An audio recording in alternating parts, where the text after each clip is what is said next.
हरि ओम। गुरुर्ब्रह्मा गुरुर्विष्णु गुरुर्देवो महेश्वर गुरु साक्षात् परब्रह्म तस्मै श्री गुरुवे नमः। ओम आदौ देवकी देवगर्भजननं गोपीगिरिवर्धनं मायापूतनजीवतापहरणं गोवर्धनोद्धारणं कंसच्छेदनकौरवादिहननं कुन्तीसुतापालनम् एतत् श्रीमद्भागवतं पुराणकथितं श्रीकृष्णलीलामृतं निगमकल्पतरोर्गलितं फलं शुकमुखाद्रवमृतसंयुतं पिबत भागवतं रसमालया मुहुरहो रसिका भुवि भावुका। भगवान श्री कृष्णचंद्र जी के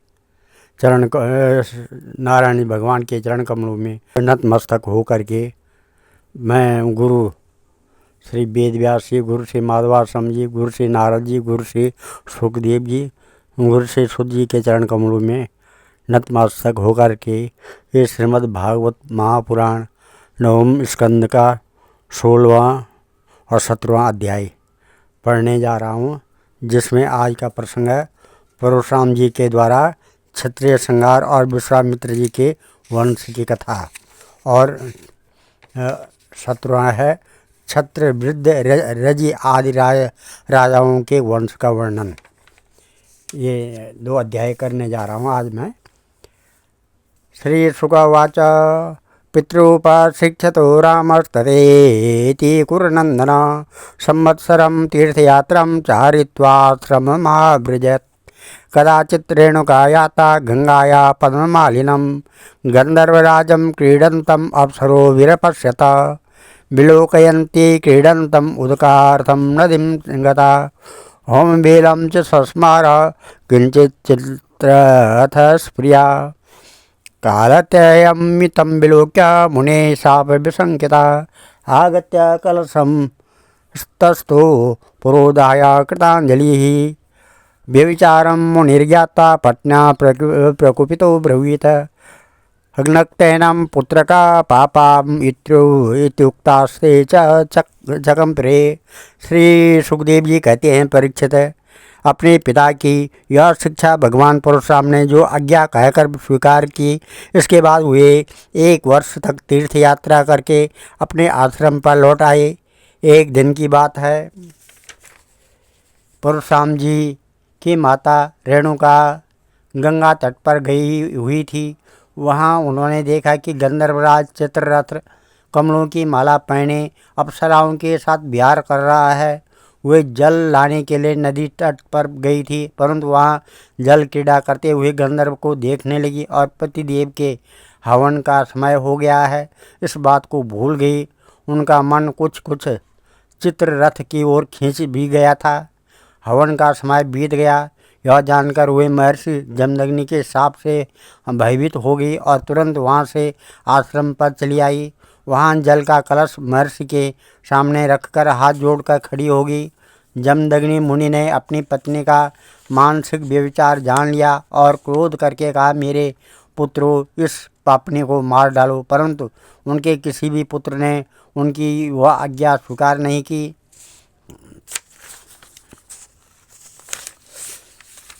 राम संचोदिता पित्रा भ्रातृन्मात्रा सहावदीत प्रभावज्ञो मुने सम्यक् समाधिस्तपसः वरेण्य छन्दयामास प्रीता शतवती सुता बभ्रे हतानां रामोऽपि जीवितं चास्मृतं वदे उतस्थोस्ते कुशलिनो निद्रापाये वाञ्जसा पितुर्विद्वास्तपोवीर्य रामश्चक्रे सुहृद्वदम् ये अर्जुनस्य सुधा राजन् स्मरन्तः स्वपितुर्वदम्।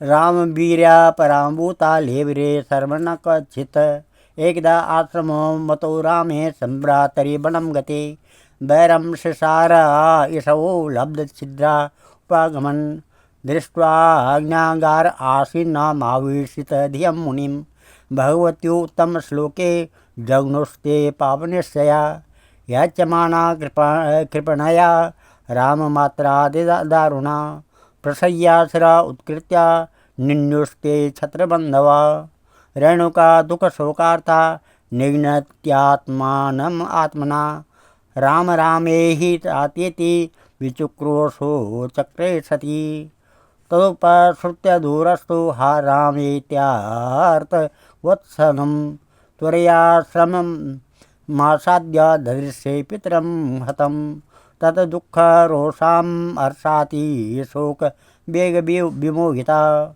हा तात साधु धर्मिष्ठ त्यक्त्वास्मान् स्वगर्तो भवान। इस प्रकार से इसके बाद पिता की आज्ञा से परशुराम जी ने माता के साथ सब भाइयों को भी मार डाला। इसका कारण था कि वे अपने पिताजी के योग और तपस्या का प्रभाव भली भांति जानते थे। परशुराम जी के इस काम से सत्यवती नंदन महर्षि जमदग्नि बहुत प्रसन्न हुए और उन्होंने कहा, बेटा तुम्हारी जो इच्छा हो वर मांग लो। परशुराम जी ने कहा, पिताजी मेरी माता और सब भाई जीवित हो जाएं तथा उन्हें इस बात की याद न रहे कि मैंने उन्हें मार डाला था। परशुराम जी की इस प्रकार कहते ही जैसे कोई सोकर उठे सब के सब अनायास ही सकुशल उठ बैठे। परशुराम जी ने अपने पिताजी का तपोबल जानकर ही तो अपने शूरवीरों का वध किया था। परीक्षित, सहस्त्रबाहु अर्जुन के जो लड़के परशुराम जी से हार कर भाग गए थे, उन्हें अपने पिता के वध की याद निरंतर बनी रहती थी। कहीं एक क्षण के लिए भी उन्हें चैन नहीं मिलता था। एक दिन की बात है, परशुराम जी अपने भाइयों के साथ आश्रम से बाहर वन की ओर गए थे। वह अवसर पाकर बैर साधने के लिए सहस्त्रबाहु के लड़के वहां आ पहुँचे और उस समय महर्षि जमदग्नि अग्निशाला में बैठे हुए थे और अपनी समस्त वृत्तियों से पवित्र कीर्ति भगवान के इस चिंतन में मग्न हो रहे थे। उन्हें बाहर की कोई शुद्ध न थी। उसी समय उन पापियों ने जमदग्नि ऋषि को मार डाला। उन्होंने पहले से ही ऐसा पाप पूर्ण निश्चय कर रखा था। परशुराम की माता रेणुका बड़ी दीनता से उनसे प्रार्थना कर रही थी, परंतु उन सबों ने उनकी एक न सुनी। वे बलपूर्वक महर्षि जमदग्नि का सिर काट कर ले गए। और परीक्षित, वास्तव में वे नीच क्षत्रिय अत्यंत क्रूर थे। सती रेणुका दुख और शोक से आतुर हो गई। वे अपने हाथों, अपनी छाती और सिर पीट पीट कर जोर जोर से रोने लगी। परशुराम, बेटा परशुराम शीघ्र आओ। परशुराम जी ने बहुत दूर से माता का हा राम यह करुण क्रंदन सुन लिया। वे बड़ी शीघ्रता से आश्रम पर आए और वहां आकर देखा कि पिताजी मार डाले गए हैं। परीक्षित, उस समय परशुराम जी को बड़ा दुख हुआ। साथ ही क्रोध, असहिष्णुता, मानसिक पीड़ा और शोक के वेग से वे अत्यंत मोहित हो गए। हाय पिताजी, आप तो बड़े महात्मा थे। पिताजी, आप तो धर्म के सच्चे पुजारी थे। आप हम लोगों को छोड़कर स्वर्ग चले गए। इस प्रकार से विलयत्पेव पितुर्देहे निदाय भ्रातुषु स्वयं प्रगृह्य परशुराम राम छत्रांताया मनोदरे। इस प्रकार से विलाप कर उन्होंने पिता का शरीर तो भाइयों को सौंप दिया और स्वयं हाथ में फरसा उठाकर क्षत्रियों का संहार कर डालने का निश्चय किया। गत्वा महिष्मति राम व्याघ्राग्नावेताश्रयम् तेषां शीर्षवीराजन् मध्ये चक्रे महागिरिं तदरक्तेन नदी घोरम् ब्राह्मण्यां भयावहं हेतुं कृत्वा पितृवधं क्षत्रे मङ्गलकारिणी त्रिसप्तकृतं पृथ्वीकृतं क्षत्रियां प्रभु समन्ता पंचके चक्रे शोणितोदान् हृदान्निप पितृकायेन संदाया शिरा आदाय भर्षयति सर्वदेवमयं देवम् आत्मानं यजन्मुखे दो प्राचीं दिशं मुहूर्ते ब्राह्मणे दक्षिणां दिशम् अद्वयर्वे प्रतीचं वे उद्गात्रे उत्तरां दिशाम् अन्येभ्यो वान्तर्दिशा कश्यपाय च मध्यत आर्यावर्तम् उपदृष्टे सदस्येभ्यस्ततः परम् ततश्चावभृत्तस्नानं विदूता शेषकिल्बिषं सरस्वत्यां ब्रह्मनद्यां रेजे ब्रह्म इवं सुमान् स्वदेहं जमदग्निश्व लब्ध्वा संज्ञानलक्षणं ऋषीणां मण्डलेशोऽभूत् सप्तमो रामपूजिता जामदग्नोऽपि भगवान् रामः कमललोचन आगाम इन्यन्तरे राजन् वर्तयिष्यन्ति वै प्रियात्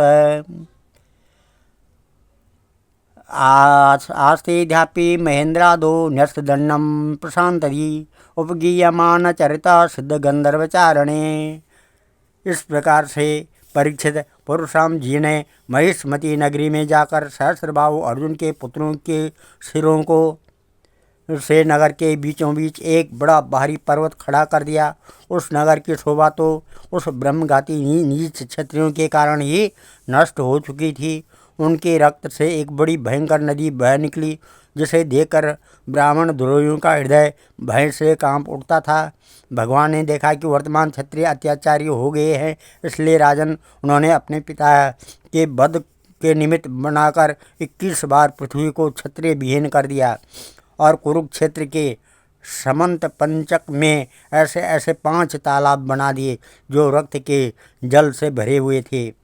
परशुराम जी ने अपने पिताजी का सिर लाकर उनके धड़ से जोड़ दिया और यज्ञों द्वारा सर्वदेवमय आत्मस्वरूप भगवान का यजन किया। यज्ञों में उन्होंने पूर्व दिशा होता को, दक्षिण दिशा ब्रह्मा को, पश्चिम दिशा ऊर्ध्वाय को और उत्तर दिशा समागान करने वाले उद्गाता को दे दी।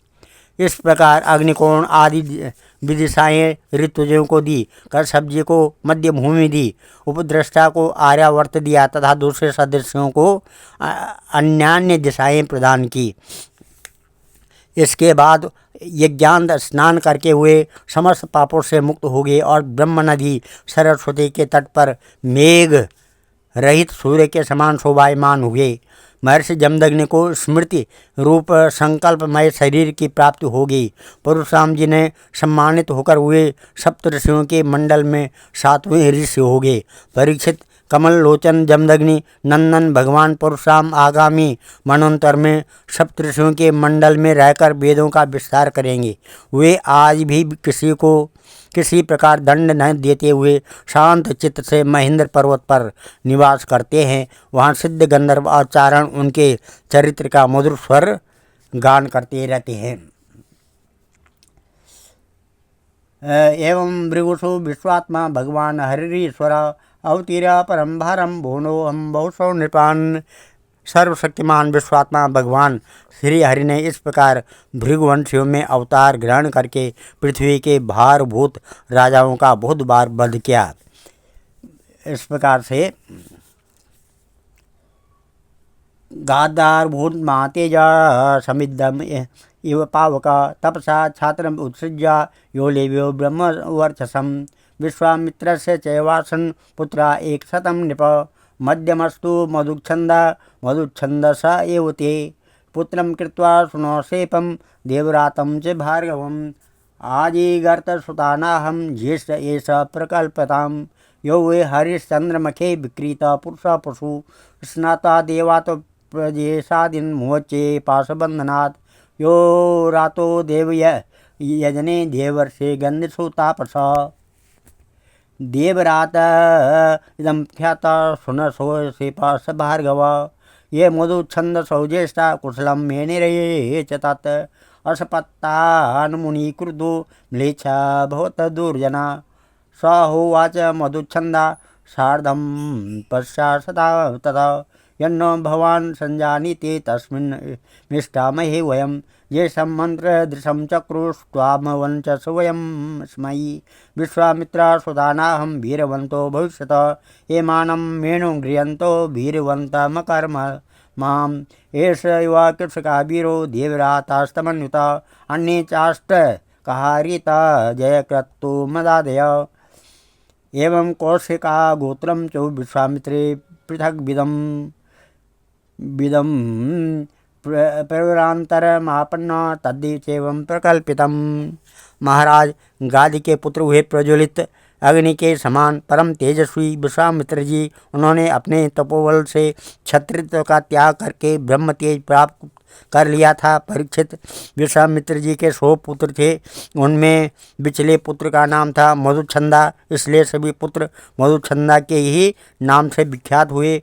विश्वामित्र जी ने भृगुवंशी अजिगर्त के पुत्र अपने भांजे शुनसेब को, जिसका एक नाम देवरात भी था, पुत्र रूप में स्वीकार कर लिया और अपने पुत्रों से कहा कि तुम लोग इसे अपना बड़ा भाई मानो।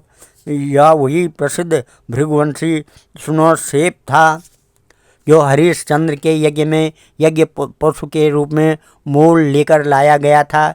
विश्वामित्र जी ने प्रजापति, वरुण आदि देवताओं की स्तुति करके उसे पास बंधन से छुड़ा दिया था। देवताओं के यज्ञ में यह शुनसेब देवताओं द्वारा विश्वामित्र जी को दिया गया था। अतः देवे राता इस व्युत्पत्ति के अनुसार गादी वंश में यह तपस्वी देवरात के नाम से विख्यात हुआ।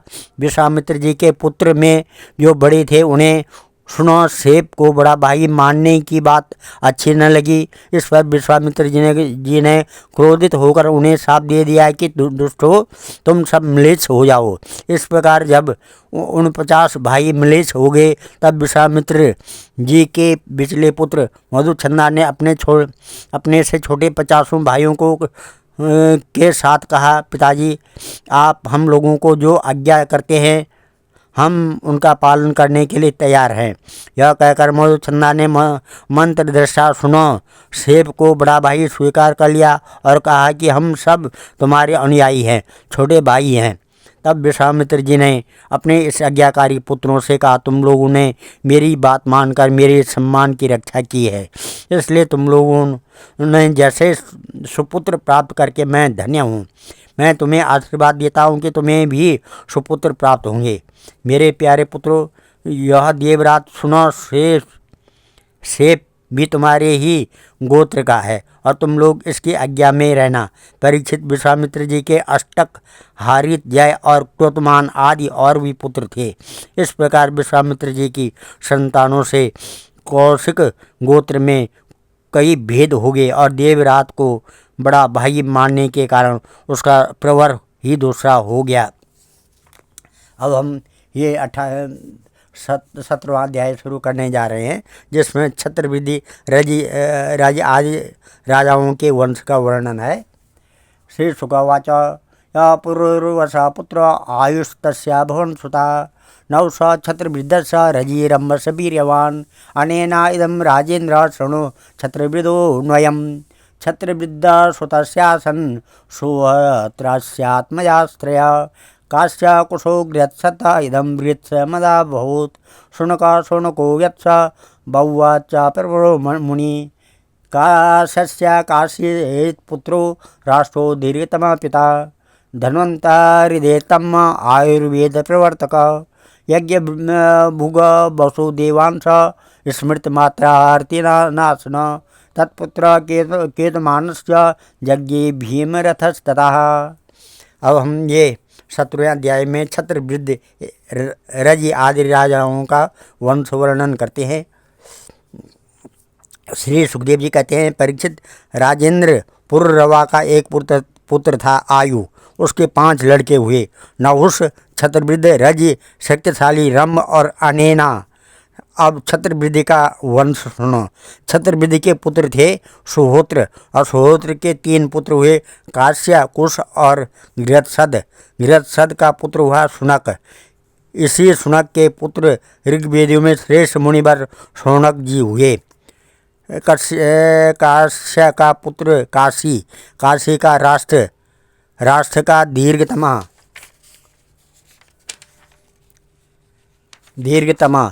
और दीर्घतमा के धन्वंतरी, यही आयुर्वेद के प्रवर्तक हैं। ये यज्ञ भाग के भोक्ता और भगवान वासुदेव के अंश हैं। इनके स्मरण मात्र से ही सब प्रकार के रोग दूर हो जाते हैं। धन्वंतरी का पुत्र वह केतुमान और केतुमान का भीमरथ। दिवादासो युमास्तस्मात् प्रतर्दन्नायु स्मृता सा एव शत्रुजित्वत्स ऋतध्वज इति ऋता। तत्र कुवलया श्वेति प्रोक्तो उदरकदया ततः।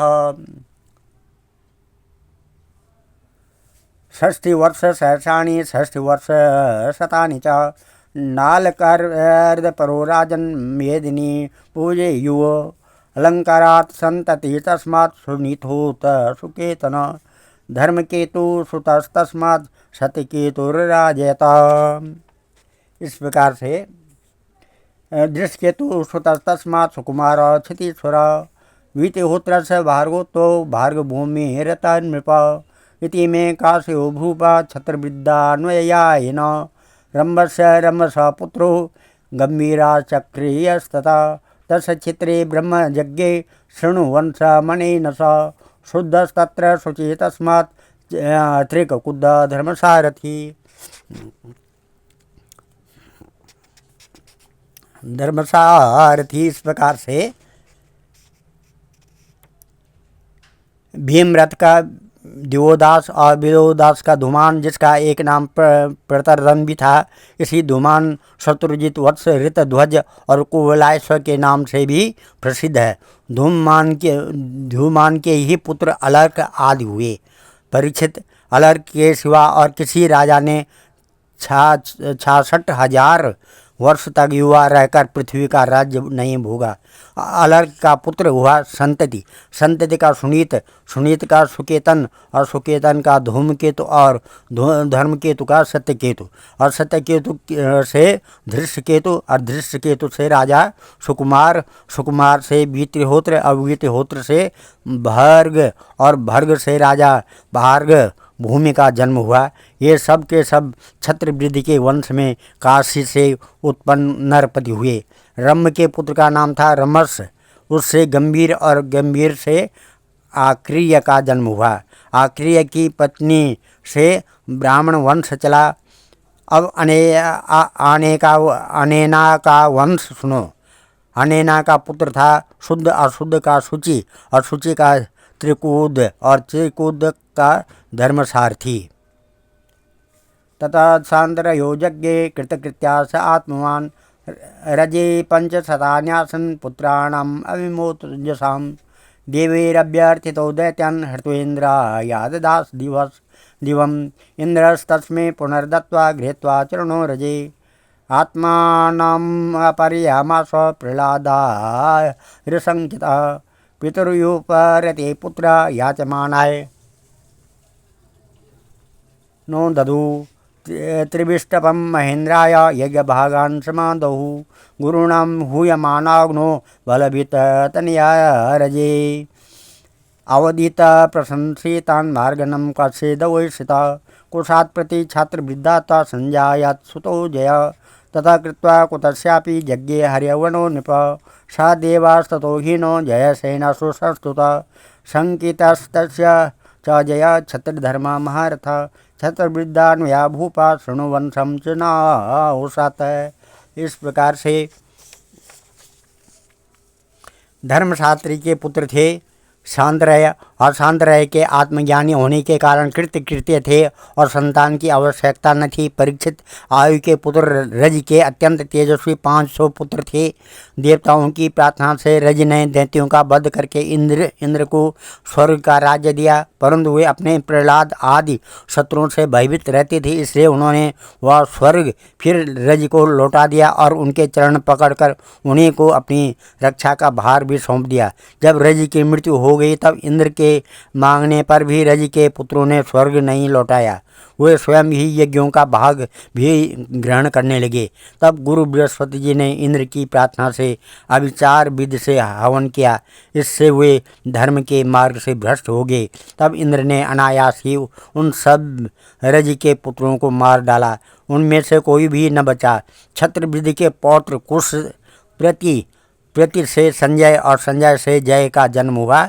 जय से कृत और कृत से राजा हर्यवन और हर्यवन से सहदेव और सहदेव से हीन और हीन से जयसेन नामक पुत्र हुआ।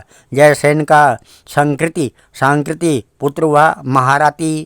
महारथी वीर श्रोमण जय छत्रवृद्धि की वंश परंपरा में इतने ही नरपति हुए। अब नहुष वंश का वर्णन सुनो। आज हम इस अध्याय को यहीं पर समाप्त करते हैं और कथा को यहीं पर विराम देते हैं। कल 18वां अध्याय ययाति का चरित्र के बारे में आएगा। ओम नमः भजे ब्रजे कमंडनम समर्थ पापखंडनम सभक्त चित्तरंजनम सदैव नंदनंदनम सुपिच्छ गुच्छमस्तकम सुनाद वेणुहस्तकम अनंग रंग सागरम नमामि कृष्णनागरम मनोज गर्वमोचनम विशाल लोललोचनम विदूत गोपशोचनम नमामि पद्मलोचनम करार बिंदभूधरम स्मृतावलोक सुंदरम महेंद्र मानधारणम नमामि कृष्णवारणम कदम्ब सूर्णकुंडलम सुचारुगंडमंडनम ब्रजांगनैक बल्लभम नमामि कृष्ण दुर्लभम यशोदया समोदया सगोपया सनंदया युतम सुगैकदायकम नमामि गोपनायकम सदैव पादपंकजम मदीय मानसे निजम ददानमुत्तमालकम नमामि नंदबालकम समस्त दोषशोषणम समस्त लोकपोषणम समस्त गोपमानसम नमामि नंदलालसा भूभरावतारकम भवाब्धिकर्णधारकम यशोमती किशोरकम नमामि चित्तचौरकम दृगंधकांतिभंगिनम सदा सदा संगिना दिने दिने नवम नवम नमामि नंद संभवम गुणाकरम सुखाकरम कृपापरम सुरदुषे निकंदनम नमामि गोपनंदनम नवीन गोपनागरम नवीन केललंपटम नमामि मेघसुंदरम तड़ित प्रवाल सत्पटम समस्त गोपनंदनम हृदम भुजेकमोदरम नमामि कुंज मध्यगम प्रसन्न भानुशोभनम निकाम कामदायकम दृगंत चारुसायकम रसाल वेणुगायकम नमामि कुंजनायकम विदग्ध गोपिका मनोज्ञतल्पसायनम नमामि कुंजकानने प्रविद्य बन्निपाणीयम किशोरकांतिरंजितम दीर्घजनम सुशोभितम गजेन्द्र मोक्ष कारणम नमामि श्रीविहारणम यदा तदा यथा तथा तथैव कृष्ण सत्कथा मया सदैव गीयतां तथा कृपा विधीयतां प्रमाणिकाष्टकद्वयं जपत द्वितीय पुमान् भवेत् नंदनंदने भवे भवेषु भक्तिमान् ध्येयं सदा परिभवनमविष्टदोहं तीर्थात् पदं शिवविरञ्जनुतं शरण्यं भृत्यातिहं प्रणतपाल भवाब्धिपोतं वन्दे महापुरुषते चरणारविन्दं। सर्वे भवन्तु सुखिनः, सर्वे सन्तु निरामया, सर्वे भद्राणि पश्यन्तु, मां कश्चित् दुःखभाग् भवेत्। धन्यवाद।